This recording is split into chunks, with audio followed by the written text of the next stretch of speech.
मेरा नाम अल्पा मंडावत है और मैं पिछले 10 साल से वडोदरा में उसमें बच्चे को क्या मतलब कोई क्या क्या बीमारी होती है तो आप उसको रखते हो? एक्चुअली देखो, अभी आपने क्वेश्चन किया बीमारी, है ना? अभी आपने बात बात में भी दो तीन बार आईक्यू का वो जिक्र किया, तो उसके बारे में थोड़ा बहुत डिटेल में बताएंगे? हाँ, तो आईक्यू जो है अ, वो एनजीओ में मैं आपको देखा, वो पूरा स्कूल मैंने देखा, तो सब बच्चे मेंटल रिटार्डेशन के ही है क्या, किसी को और बीमारी भी है, कोई इश्यू भी है? अभी आपने ऐसा ये भी बताया कि तो पढ़ता है तो थोड़ा बहुत आगे जाता है, तो आप यहाँ पे टीच कैसे करते हो? ट्रेन हो, टीच ही करते हो या फिर ट्रेनिंग भी कुछ और भी देते हो? हाँ, जैसे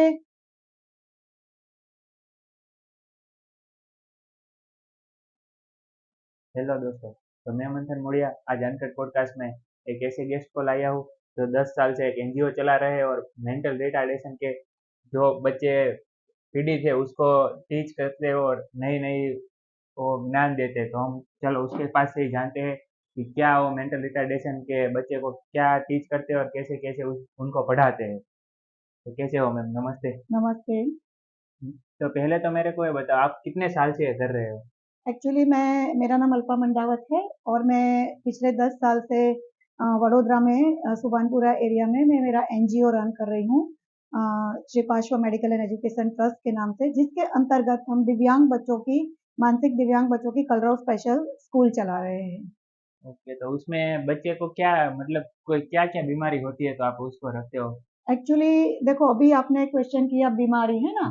तो पहले तो लोगों का कंसेप्ट क्लियर होना चाहिए कि ये जो मेंटल रिटार्डेशन है, वैसे तो हम ये वर्ड भी यूज नहीं करते हैं, जनरली हम उनको लेबलाइज करना नहीं चाहते हैं, तो हम वर्ड जो यूज करते हैं स्पेशली एबल्ड, कि उनमें भी कुछ खूबियां है ना?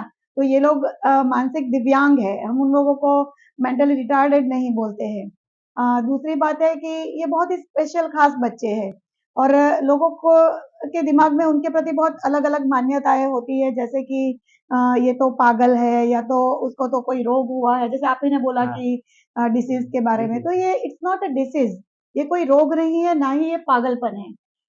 ये उनके जो ब्रेन की ऐसी कंडीशन होती है जिनके कारण ये हो ऐसा हो जाता है। तो ये कैसे होता है कि जन्म से लेके मतलब नहीं नहीं, जन्म भी नहीं, कंसेप्शन से लेके मतलब 0 to 18 ईयर्स का जो एक पीरियड होता है, कंसेप्शन तो जब तक बच्चा 18 साल का हो जाता है, उसके बीच अगर किसी कारणवश, है ना, कोई भी कारण सर अगर उनके ब्रेन में क्षति पहुंचती है, तो फिर बच्चे का आईक्यू कम हो जाता है। और आईक्यू जिसको हम बुद्धि आंक कहते हैं, और बुद्धि आंक कम होने की वजह से वो अपनी उम्र के अनुरूप व्यवहार नहीं कर सकते। होता है ओके। ना कि एक जो 4 साल का बच्चा होता है, वो जिस तरीके का बिहेवियर करता है, कोई 25 साल का अगर हो जाएगा तो वो 4 साल जैसी बिहेवियर नहीं नहीं करेगा, करो। है ना? उन जैसे जैसे उम्र बढ़ती है आपकी, जिसको हम क्रोनोलॉजिकल एज कहते हैं, वो बढ़ती है, उसके साथ साथ आपका मानसिक व्यवहार भी बदलता है ना? उसमें भी चेंजेस आते हैं। पर ये जो बच्चे हैं, उनकी क्रोनोलॉजिकल एज तो बढ़ जाती है, शारीरिक उम्र बढ़ जाती है, बट उनकी जो मानसिक उम्र होती है वो कम वही रहती है, करे और जाते। उसके कारण 25 साल का बच्चे का बिहेवियर 5 साल 7 साल के बच्चे बच्चे के। जैसा होता है। और जैसे कि उनका डिले डेवलपमेंट होता है, हर चीज में उनको जो उनकी डेवलपमेंट ग्रोथ होती है उसमें डिले देखने को मिलता है। तो इसी को हम कहते हैं स्पेशली एबल्ड, जो हमने बोला है, पर अगर हम यहाँ सब्जेक्ट की बात करते हैं तो हमें मेंटल रिटार्डेशन बोलना पड़ेगा, तो इसी को मेंटल रिटार्डेशन कहा जाता है। तो ये पागलपन नहीं है, इट्स नॉट मेंटल इलनेस, ना ही कोई ये डिसीज है कि भाई इसको हुआ है तो दूसरे को हो दूसरे जाएगा, को हो जाए। ऐसा नहीं होता है। तो डिसीज नहीं है तो उसकी दवा भी नहीं है जवाब ना, भी नहीं। रोग होती है तो दवा दवा होती है, होती। तो उसका कोई ऐसे मेडिसिन नहीं है। हाँ, होता है कभी कि उनके बिहेवियर में बहुत सारी प्रॉब्लम देखने को मिलती है, तो थोड़ी सी मेडिसिन देनी पड़ती है कभी उसको शांत करने के लिए, हाँ। या कुछ होता है ऐसा।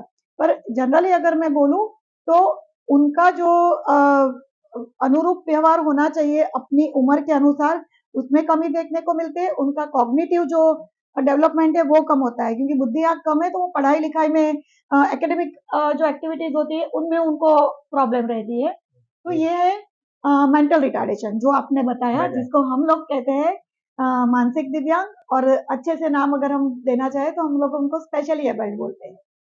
तो अभी आपने बात बात में भी 2-3 बार आईक्यू का वो जिक्र किया, तो उसके बारे में थोड़ा बहुत डिटेल में बताएंगे?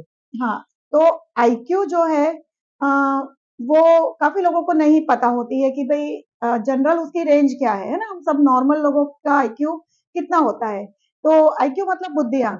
तो हमारी नॉर्मल जो आईक्यू रेंज है वो है 90 90 से 109, 90 से 109 के बीच वैरी होती है। जैसे किसी का 95 होगा, 100 होगा, किसी का 103 होगा, इस तरह से होता है। जब 109 से भी ऊपर आईक्यू जाता है, तो वो लोग गिफ्टेड पीपल होते हैं, मतलब असाधारण प्रतिभा असाधारण। जिसमें है, बहुत ही होशियार। देखते हो ना कभी कभी बच्चे भी या तो कोई व्यक्ति भी के उसमें बहुत टैलेंट होती है, तो हम सोचते हैं इतना सारा असाधारण प्रतिभा, तो उनका हायर आईक्यू होता है।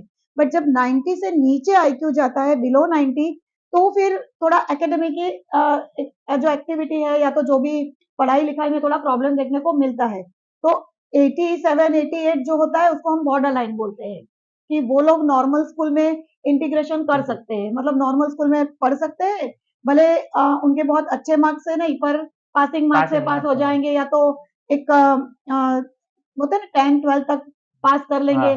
फिर वो लोग कुछ अपना छोटा सा काम भी कर सकते हैं, क्योंकि उनको ये पता चलती है कि लोगों के साथ कैसे बिहेवियर करना है, ये उनके उम्र के अनुसार थोड़ा पता लग जाता है, बट उनका पढ़ाई लिखाई में कम होता है। बट जब आईक्यू 70 से शुरू होता है, मतलब 70 आईक्यू होता है, तो फिर उनको स्पेशल स्कूल की जरूरत पड़ती है। जरूरत है। जैसे मेरे स्कूल आपने थोड़ा देखा, हाँ। नो डाउट मेरा स्कूल इतना बढ़िया बड़े। तरीके से नहीं है इंफ्रास्ट्रक्चर, क्योंकि हमारी लिमिटेशन है, हमें हाँ, बहुत वो तो थोड़ा है। सा छोटा सा ट्रस्ट है, तो हम लोग अपनी तरफ से जितना हो सके करने की कोशिश करते हैं। बट मेरे कहने का मतलब है फिर 70 से जब आईक्यू होता है, तो नॉर्मल बच्चों के साथ इंटीग्रेट होने में थोड़ी सी प्रॉब्लम रहती है। और उसमें भी आईक्यू के अकॉर्डिंग अलग अलग क्लासिफिकेशन होता है, जैसे कि माइल्ड है, मॉडरेट है, सीवियर है एंड प्रोफाउंड है, चार कैटेगरी होती है। जैसे बॉर्डर लाइन तो मैंने आपको बता दिया कि अगर 87 88 है तो वो बॉर्डर लाइन होता है। बट माइल्ड जिसका आईक्यू 50 टू 70 के बीच में, एग्जैक्ट में नहीं बता रही हूँ, ऐसे ही मैं बता रही हूँ, 50 टू 70 होता है तो माइल्ड है, 35 टू 50 है तो मॉडरेट है, 20 टू 35 के बीच अगर आईक्यू होता है तो वो सीवियर ग्रुप कहलाता है, और 20 से भी जब बिलो आईक्यू जाता है तो वो प्रोफाउंड चाइल्ड कहलाते हैं। तो ये माइल्ड मॉडरेट क्या है, तो अगर माइल्ड जो बच्चे होते हैं ना, वो लोग अपना तो काम खुद कर लेते हैं, जो रोज की सेल्फ हेल्प एक्टिविटी होती है, जैसे नहाना धोना, या तो नहीं जो भी खाना पीना, या जो उनको बहुत कुछ समझ पड़ता है, इंस्ट्रक्शंस फॉलो कर लेते हैं, और पढ़ भी सकते हैं, कि बहुत बड़े लेवल का नहीं, पर छोटे छोटे प्लस माइनस करने हो, कुछ राइटिंग रीडिंग है, तो थोड़ा एकेडमिक एक्टिविटीज करते कर हैं वो सकते। लोग, तो वो माइल्ड है। जो मॉडरेट ग्रुप है, उनको इतना एकेडमिक नहीं आता है, बट वो दूसरी सब एक्टिविटी कर सकते हैं, को करिकुलर ओके। एक्टिविटी करते हैं, थोड़ा सा एकेडमिकली भी हम उसको पुश अप कर लेते हैं, अपनी चीजें उनको समझ आती है, तो वो हमारा ट्रेनेबल ग्रुप हो जाता है, कि थोड़ा हमें ट्रेन करना पड़ता है उनको। सीवियर जो ग्रुप बताया मैंने आईक्यू वाला, तो उसमें उनको हमारी हेल्प की जरूरत पड़ती है, वो इंडिपेंडेंटली कुछ नहीं कर सकते हैं, किसी की हेल्प चाहिए हेल्प उनको चाहिए। हर चीज करने में, चाहे ओके। वो उनका खाना पीना है, सेल्फ हेल्प की स्किल की बात है, कुछ भी हो, मतलब एक्टिविटीज के लिए दे नीड हाँ। हेल्प। ओके। और जो प्रोफाउंड ग्रुप की मैंने बात की, तो ऐसे जो बच्चे होते हैं बिलो 20, और इतनी ज्यादा डिसेबिलिटी अगर उनके अंदर होती है, तो फिर वो टोटली डिपेंड होते हैं दूसरे लोगों दूसरे पे, लोगों को। कि वो खुद कुछ नहीं कर सकते हैं, दूसरे लोग ही उनकी सब चीजें करनी पड़ती है। तो इस तरह से आईक्यू हम बुद्धि आंक कहते हैं। तो ब्रेन ओके। अगर डैमेज है तो ऑब्वियसली हमारा पूरी पूरे सिस्टम जो नर्वस हाँ। सिस्टम है उसी से सब रेगुलेट होता है, ब्रेन से रेगुलेट होता है, और जहाँ जिसको हम बुद्धि बोलते हैं, तो उनके लिए फिर थोड़ा प्रॉब्लम हो जाता है, उनकी बुद्धि कम कम होती हो। है। ओके, तो मतलब आपने आईक्यू का बताया, और उसके बाद में अभी एनजीओ में मैं आपको देखा, वो पूरा स्कूल मैंने देखा, तो सब बच्चे मेंटल रिटार्डेशन के है क्या, किसी को और बीमारी भी है, कोई इश्यू भी है? नहीं, देखिए पहले बोल रहे हैं कि आप बार-बार बीमारी बोल रहे हैं, पर ये बीमारी नहीं है, हाँ। है ना? तो थोड़ा-सा हम उसके कॉजेज़ जान लेते हैं कि ये क्यों होता है, क्योंकि आप ओके। बीमारी के नाम बोला तो मुझे लगा कि आपको बता दूँ कि कॉजेज़ क्या है, कारण क्या है ऐसे बच्चे होने का। तो सबसे पहले तो क्या होता है, एक तो होता है एज फैक्टर, है ना? अ, और मेन कॉजेज़ 3 हैं, prenatal, natal and postnatal. Prenatal मतलब गर्भावस्था दरमियान जो जब कंसेप्शन होता है उसके लेके जो 9 मंथ्स होता है, जब बच्चा माता के गर्भ में होता है, उसको हम बोलते हैं प्रीनेटल स्टेज। तो तभी कुछ प्रॉब्लम हो जाता है तो बच्चे को ऐसी खामी हो सकती है। दूसरा नेटल, मतलब जब बच्चा जन्म ले रहा होता है, और तीसरा होता है पोस्ट नेटल, मतलब बच्चे के जन्म होने के बाद अगर 18 साल तक उसको संभालना पड़ता है कि कोई भी कारणवश अगर ब्रेन में क्षति पहुंचती है तो बच्चा ऐसा हो जाता है। अब मैंने 18 साल क्यों बोला, क्योंकि हमारा जो ब्रेन का ग्रोथ होता है, डेवलपमेंट की मैं इधर बात नहीं कर रही हूँ, आजीवन हम हमारे मतलब ब्रेन में कुछ ना कुछ तो डालते हैं ना, ब्रेन मतलब हमारे माइंड में, कि भाई हम नई नई चीजें सीखते हैं, तो लर्निंग तो पूरी लाइफ हम करते रहते हैं, पर जिस तरह से ब्रेन ग्रो होता है तो 18 ईयर्स तक हमें उसको संभालना होता है। अगर बीच में कुछ डैमेज हो जाता है तो बच्चे ऐसे मेंटल रिटार्डेशन हो जाता है। तो मैंने जो आपको तीन जो मेन रीजन बताए, तो उसमें अगर मैं बताऊं कि माता की एज, ये जरूरी है कि छोटी उम्र में प्रेगनेंसी रहती है तो भी ये हो सकता है। दूसरा, जब प्रेग्नेंट लेडी होती है उनको न्यूट्रिटिव फूड मिलना चाहिए, है ना, जो खाना पीना जो भी होता है गर्भावस्था दरमियान, वो उनको पोषण युक्त मिलना चाहिए। अगर वो भी नहीं मिलता है तो भी बच्चे में तो खामी आ सकती है। तीसरा है कि अगर हो सकती है कि गर्भवती जो महिला है उसको कोई स्ट्रेस, वरी, एंजाइटी, डिप्रेशन जैसा हो जाता है उस दौरान, तो उसकी असर भी बच्चे के स्वास्थ्य पे पड़ती है। चौथा ये भी है कि माता को कोई एडिक्शन है ना, अल्कोहल, सिगरेट स्मोकिंग या कुछ भी ऐसा कोई एडिक्शन है जिसकी इफेक्ट पड़ सकती है, या कभी माता को इंजरी लगती है और बच्चा अंदर हाँ, गिर गई माता या कुछ हुआ तो बच्चे को भी प्रॉब्लम हुआ, या तो माता को कोई बीमारी हुई, बहुत हाई फीवर आ गया या कुछ भी ऐसा कि जिसकी वजह से उसको मेडिकेशन लेना पड़ा, है ना, दवाइयाँ लेनी पड़ी और दवाइयों की साइड इफेक्ट हो गई हाँ, और फिर बच्चे को फिर बच्चे प्रॉब्लम को हुआ। तो बहुत सारे ऐसे कॉज है। 9 मंथ्स हमें ध्यान रखना चाहिए कि बच्चा स्वस्थ रहे। तो ये सब 9 मंथ्स दौरान के जो कारण थे वो मैंने बताए। अब मान लो कि सब कुछ 9 मंथ्स तक तो सही चल रहा है, तो कभी कभी होता है ना प्रीमेच्योर डिलीवरी हो जाती है, बच्चा 7वें 8वें महीने में आ जाता है, तो उसके कारण भी ब्रेन का विकास नहीं होता और फिर बच्चा ऐसे टर्न हो जाता है, मेंटल रिटार्डेशन का शिकार हो जाता है। और सब कुछ सही होने के बाद अगर जब बच्चा जन्म ले रहा होता है तो आपने सुना है कभी कभी उनका जो सर होता है वो बड़ा होता है ना, बड़ा हेड होने के कारण निकल नहीं पाता है, फोर्सेप डिलीवरी करनी पड़ती है तो इंजुरी लग जाती है सर में, या तो पंप से खींचना पड़ता है तो उससे भी तुम्हारे यहाँ पे डैमेज हो जाता है, या तो फिर कभी कभी जब जहाँ पे डिलीवरी हो रही होती है चाहे घर में या हॉस्पिटल में, वहां पे अनहाइजेनिक कंडीशन होती है तो संक्रमण लग जाता है ना, ओके। इन्फेक्शन लग जाता हाँ, है कुछ, तो उसके कारण भी बच्चे को तकलीफ रह सकती है।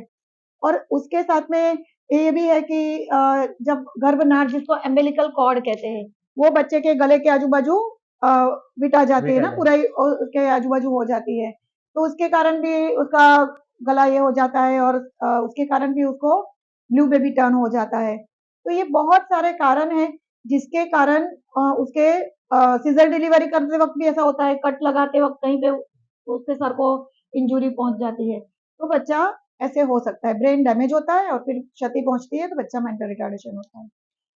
अब मान लो ये सब भी सही कुछ गया, पर डिलीवरी भी अच्छे से हो गई, पर बच्चा जैसे जन्मता है तो तुरंत रोना चाहिए।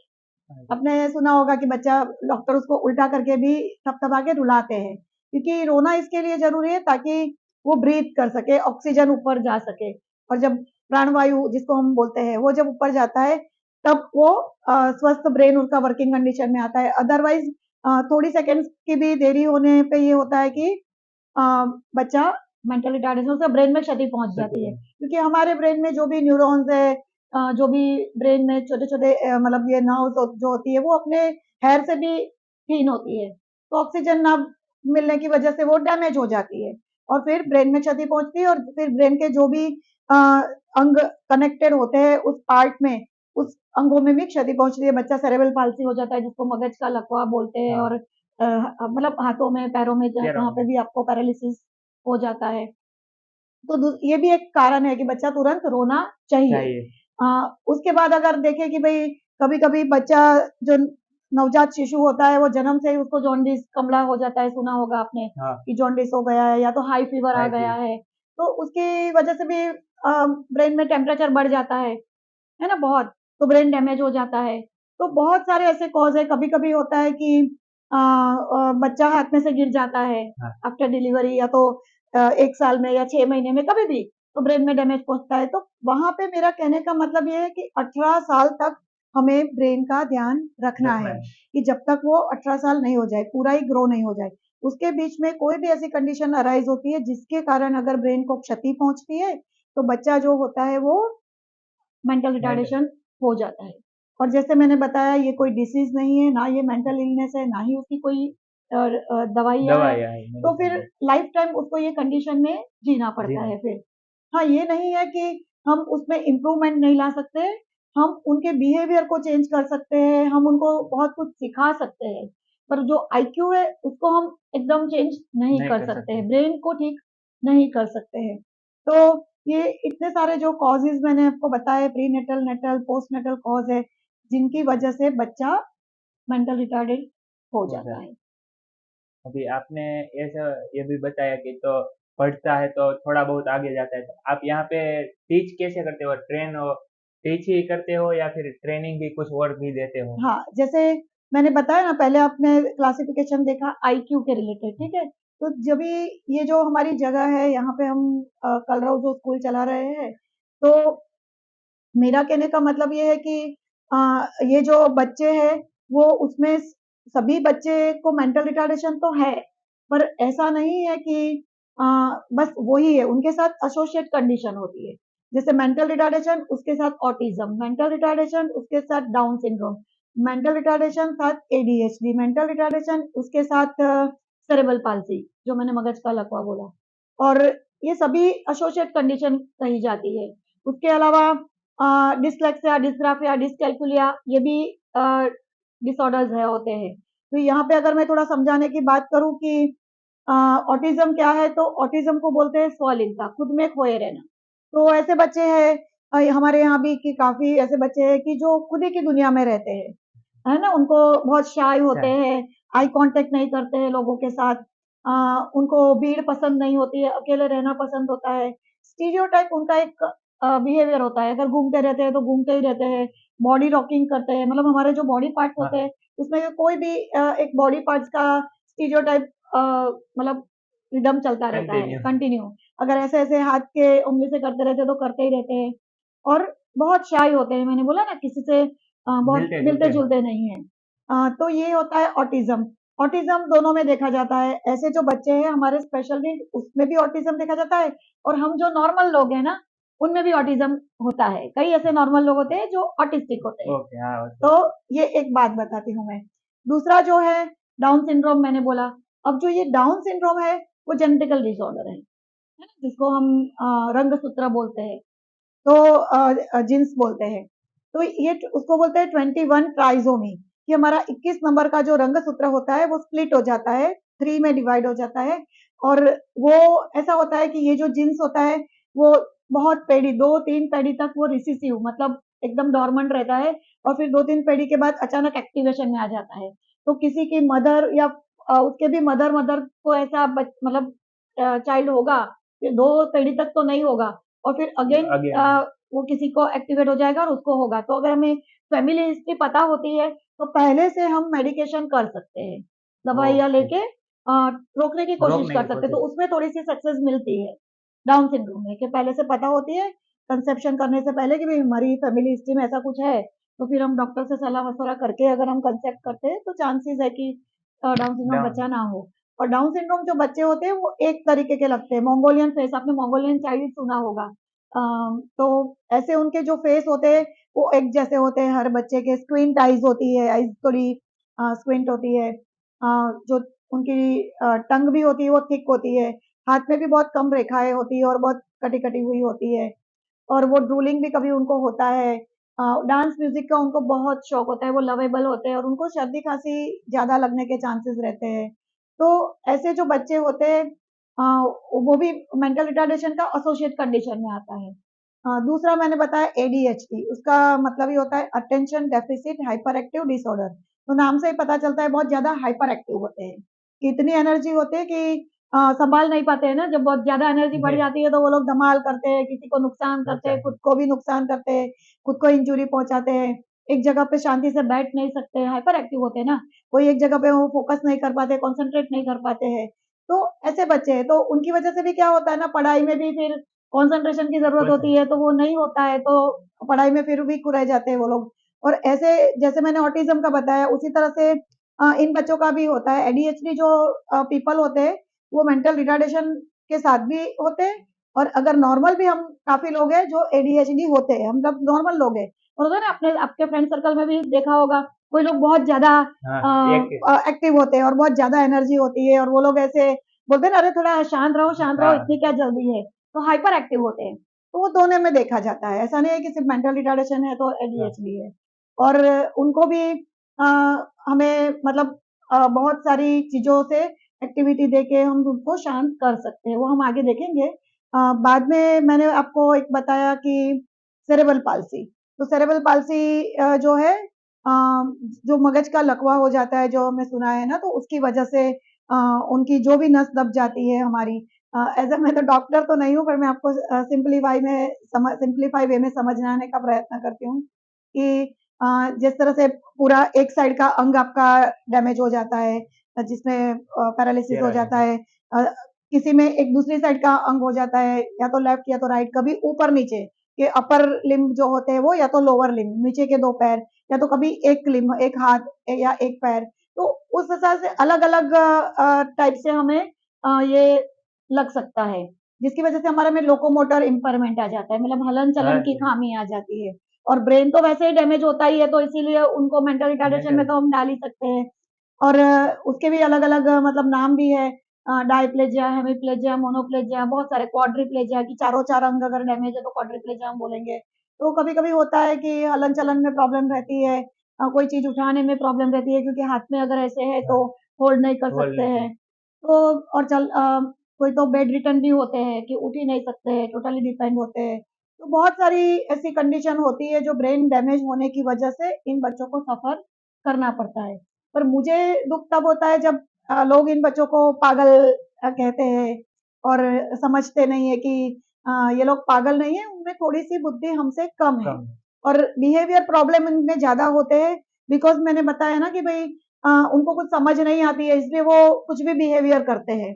जैसे हम लोग का जनरली होता है ना कि हम 5 साल के होते हैं या 2 साल के होते हैं, मम्मी ने कुछ नहीं दिया तो हम जमीन पे बैठ जाते हैं या रोने लगते हैं। बट 25 साल की उम्र में अगर हमारे पेरेंट्स हमें कुछ मना करेंगे तो हम वैसा बिहेवियर नहीं नहीं करेंगे। कर फिर हमें पता होती है कि भाई हम दोस्तों के साथ होते हैं, पार्टी फंक्शन करते हैं तो जोर जोर से हंसते हैं, नाचते कूदते हैं। बट किसी की डेथ हुई है और वहां जाना हो तो हम शांति से शांति बैठते से हैं, बैठे क्योंकि हमें पता है कि कहाँ कैसा व्यवहार करना है। जबकि इन बच्चों में बिकॉज के आईक्यू कम है, तो उम्र के अनुरूप वो लोग व्यवहार नहीं कर सकते, तो उनको ये पता नहीं चलती, तो वो कहीं पे भी हंसना, इनअप्रोप्रिएट हंस हाँ लेते हैं, जोर से चिल्ला लेते हैं, कुछ फेंकते हैं, ये सब उनमें देखा जाता है। और कभी बहुत ज्यादा ही वाइल्ड बिहेवियर भी कोई बच्चे कर लेते हैं। बट हमें तो उनको क्या करना है, उनके जो प्रॉब्लम बिहेवियर है वो कम करने हैं, और हाँ उनकी जो स्किल है, क्योंकि हर एक बच्चे में स्किल तो होती है, होती हम है जो हर ह्यूमन होते हैं उनमें स्किल होती है, उनको बाहर निकालनी है। तो मैं हमेशा लोगों को कहती हूँ, मुझे बहुत अच्छा वो कोट लगता है कि when a flower doesn't bloom we fix the environment not the flower, है ना, कि जब फूल अच्छी तरह से नहीं खिलता है तो हम फूल को थोड़ी फूल कुछ करेंगे, हम उसके आजू बाजू का जो खाद मिट्टी पानी कम पड़ गया, सूर्य प्रकाश कम पड़ गया, वो देखेंगे और उसको ठीक करेंगे, उसको ठीक करेंगे ताकि फूल अच्छी तरह से खिले। खिल जाए तो हम उसको ठीक करना चाहिए, ना कि फ्लावर को। तो बच्चों का कुछ ये नहीं है, बच्चे अगर ऐसे है तो हमें उनको ऐसा एनवायरमेंट देना चाहिए, है ना, ऐसा हाँ वातावरण हमें दे ताकि वो अच्छी तरह से अच्छी खिल तरह खिल सके। सके क्योंकि मैं हमेशा कहती हूँ, देखिए एक बहुत अच्छी बात है कि हम जब कोई गार्डन में जाते हैं तो अलग अलग प्रकार के फूल होते हैं ना, हमें हर एक फूल की अपनी खूबसूरती होती है, रंग होती है, रंग होता है, सुगंध होती है, खुशबू होती है। तो ये बच्चे जो है वो भी फूलों की तरह है। हर एक का एक अपना नेचर होता है, हर एक की अपनी टैलेंट होती है, हर एक की अपनी कुछ स्किल होती है, क्रिएटिविटी होती है। तो हमें ना कि उनको कंपैरिजन करनी चाहिए लोगों के साथ या अलग लोग बच्चों के साथ। और ये तो मैं सिर्फ इन बच्चों के लिए नहीं बोल रही हूँ, मैं हमेशा ही बोलती हूँ, जो भी नॉर्मल भी जो बच्चे होते हैं ना, तो बच्चों को हमें अपना अच्छा एनवायरनमेंट देना चाहिए और बच्चों को समझना चाहिए। हर बच्चों को एक दूसरे के साथ कंपेयर नहीं करना है, उनके अंदर जो पोटेंशियल है, सभी के अंदर कुछ ना कुछ तो है, फील होती है स्किल होती है, उसको हमें बाहर निकालनी है। तो बस हम उसी तरह से इन बच्चों के पीछे भी उनको एक अच्छा सा वातावरण देने की प्रयत्न करते हैं जिसमें से वो अच्छी तरह से खिल सके और उनके प्रॉब्लम बिहेवियर को कम कर सके, उनके अंदर के पोटेंशियल को बाहर निकाल सके। तो इन बच्चों को अभी आपने वो तो उसका जो इश्यू था वो तो बता दिया, अभी इन बच्चों को समाज में पुनः स्थापित करना हो तो कैसे कर सकते हैं? हाँ, बट उसके पहले मैं आपको ये बताना चाहूंगी कि पुनर्स्थापित करने से करना तो समाज में बाद में बात आती है। पहले जैसे मैंने बताया ना कि इन बच्चों को ट्रेनिंग हम कैसे दें, हाँ। पढ़ाए कैसे, क्योंकि काफी लोगों को नहीं पता होती है कि नॉर्मल बच्चे तो जो टेक्स्ट बुक होती है उसके जरिए पढ़ लेते हैं, हाँ। है ना, चौपड़ी होती है, उनकी बुक्स होती है, दे दी जाती है, टीचर्स ब्लैक बोर्ड पे पढ़ा देती है, एक साथ बच्चे बैठते हैं और पढ़ लेते हैं। बट यहाँ पे जैसे मैंने बताया हर एक बच्चे का आईक्यू अलग होता है, क्योंकि हर एक अलग प्रॉब्लम बच्चों में है, तो उनका जो बुद्धिआंक भी अलग होता है। तो हम क्या करते हैं, जब बच्चा कोई आता है ना तो उसका असेसमेंट होता है कि भाई पूरा ही हमारा एक फॉर्मेट होता है कि असेसमेंट करते हैं कि उनमें कितनी खामियां हैं, कितनी खूबियां हैं, मतलब कितना लेवल है उनका, उनको क्या आता है क्या नहीं आता है, एकेडमिक कितना है, सेल्फ हेल्प स्किल कितनी डेवलप है। तो वो सब हम देख के उनका एक डेटा बनाते हैं और साथ में एक प्रॉब्लम बिहेवियर चेकलिस्ट होता है कि भाई इन बच्चों में कितनी प्रॉब्लम बिहेवियर है, तो हमें क्या करना चाहिए उनको कम करने के लिए। तो फिर हम एक लेसन प्लान बनाते हैं फिर, तो उसमें हम गोल बनाते हैं कि short term goal and long term goal, कि भाई छोटे से समय में 3 महीने में कितना सिखाएंगे और 1 साल में कितना सिखाएंगे। और उसमें भी हम 3 गोल सिलेक्ट करते हैं, एक होता है एकेडमिक, एक होता है वोकेशनल और एक होता है सेल्फ हेल्प। जैसे एकेडमिक तो आप समझ गए, पढ़ाई लिखाई जो उनको जितनी भी आती है उतनी कराने की कोशिश करते हैं।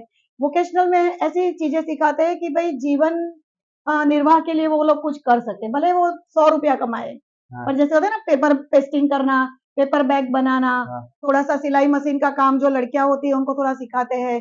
तो जो भी ऐसा काम सिखाते हैं जिसकी वजह से वो लोग समाज में, जैसे आपने पुनर्स्थापन की बात की ना, कि भाई बाहर जाके वो लोग थोड़ा बहुत कमा सके, तो वो स्किल थोड़ी सिखाते हैं। और सेल्फ हेल्प का मतलब होता है, कई बच्चे ऐसे हैं जिनको कपड़े पहनना नहीं आता है, जिनको अपने आप खाना भी नहीं आता है, तो खाना जीवन की पहली जरूरत है ना, जी खाना खाएंगे पोषण मिलेगा, वो होंगे तो वो आगे पढ़ेंगे। तो वो भी हमें एक गोल लेते हैं कि भाई उनको कपड़े पहनना, खाना खिलाना, हाथ कैसे धोना है या कैसे अपने जूते पहनना है, या जो भी मतलब जो सेल्फ हेल्प की जरूरत है वो स्किल भी हम सिखाते हैं। तो हमारा शॉर्ट टर्म और लॉन्ग टर्म गोल होता है। साथ में हम लोग उनका ग्रुप बनाते हैं कि भाई ये एजुकेबल ग्रुप है, ये ट्रेनेबल ग्रुप है, ये कस्टोडियल ग्रुप है। एजुकेबल मतलब जो थोड़ा सा एजुकेशन ले सकते हैं, ट्रेनेबल मतलब उनको एजुकेशन में भले नहीं आता है पर वो बहुत कुछ आर्ट एंड क्राफ्ट किया है, म्यूजिक डांस उसमें भी उनको अच्छा आता है, ब्लॉग्स लगाना है, तो ये सभी भी हम कराते हैं एक्टिविटी। और जो कस्टोडियल ग्रुप है वो हमारी कस्टडी में रहते हैं, जैसे निगरानी में रहते हैं, तो उनको जितना हो सके हम ट्राई करते हैं कि वो इंडिपेंडेंटली कुछ कर सके। तो इस तरह से हम बच्चों को यहाँ रखते हैं। दूसरी बात ये भी है कि इन बच्चों को एक बहुत अच्छी मेथड होती है, उससे पढ़ाना पड़ता है। जैसे नॉर्मल लोग तो कैसे, आज मैं आपको लेक्चर दे रही हूँ, आपके पास तो कुछ लिखते भी नहीं हो या सामने बैठ के कुछ दिखाती नहीं हूँ, सिर्फ बातों से आप समझ सकते हो। पर उन लोगों को अगर मैं सिर्फ बात करूंगी, या तो ऐसे ही वो लोग नहीं समझेंगे, क्योंकि आईक्यू कम होने की वजह से उनको हमें प्ले वे मेथड से समझाना पड़ेगा, रियल चीजों से समझाना पड़ेगा, फ्लैश कार्ड से हमें समझाना पड़ेगा। तो हम ड्रॉ करते हैं फ्लैश कार्ड में बड़ी बड़ी मतलब ड्राइंग करके, या तो रियल थिंग्स बताते हैं हम। और एक अच्छी सी मेथड है जिसे कहते हैं VAKT।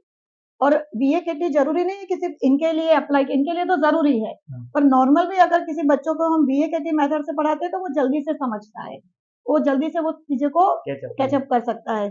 जैसे वी का मतलब ही होता है विजुअल, है ना, चीजें दिखा के। मान लो मैं बारिश के सीजन का कुछ समझा रही हूँ, तो मैं ब्लैक बोर्ड पर या तो फ्लैश कार्ड पे वो ड्राइंग करूंगी बारिश का, कि बारिश गिर रही है, रेनकोट पहने हुए, छाता लिए बच्चे हैं, तो वो देख के उनको समझ जल्दी आती है। और वो भी बहुत अच्छे से ड्राइंग करूंगी, कलरफुल की, अट्रैक्टिव लगेगी, ताकि उनका इंटरेस्ट बना रहे। क्योंकि मैंने पहले बताया ना, इन बच्चों में कंसंट्रेशन की कमी होती है, तो उनको ऐसी चीजें बतानी पड़ती है जिससे उनका इंटरेस्ट बना रहे। तो विजुअल, ऑडिटरी मतलब सुना के, कि अगर साथ साथ में कमेंट्री भी चलती रहती है तो उनको आइडिया आता है कि भाई ये बच्चा दौड़ रहा है ना, कोई दौड़ रहा है मान लो, तो मैं बोलूँ इसको दौड़ रहा है, वो जंप कर रहा है, तो उनके दिमाग में आता है हाँ भाई इसको जंप कहते हैं, उसको रन कहते हैं, इसको वॉक कहते हैं। तो कमेंट्री भी साथ चल रही है।